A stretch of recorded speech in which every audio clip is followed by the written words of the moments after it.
તુર્કી airport પર 300 ભારતીયો ફસાયાના સમાચાર મળી રહ્યા છે। લંડનથી ભારત આવતી ફ્લાઇટ 12 કલાકથી તુર્કી એરપોર્ટ પર છે।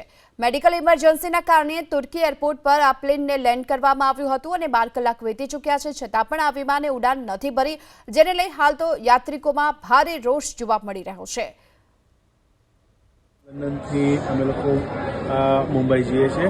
અમે લોકોને અહીંયા 20 કલાક થયા અમને ફ્લાઇટમાં। અહીંયા એટલી કોઈ વ્યવસ્થા નથી, એ લોકોને કંઈ ખાવા પીવાનું એ લોકોએ ધ્યાન નથી રાખ્યું અને એ લોકોએ જે વર્જિન એરલાઇનવાળાએ રિસ્પોન્સિબલ એ લોકોએ કોઈ રિયલ કોમ્યુનિકેશન અમારી પેસેન્જરની સાથે કરી નથી।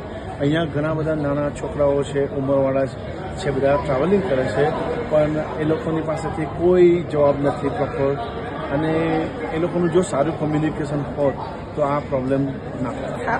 ફૂડ દીધું નહીં, પાણી કંઈ જ નહીં, એટલે અમને બહુ તકલીફ પડી।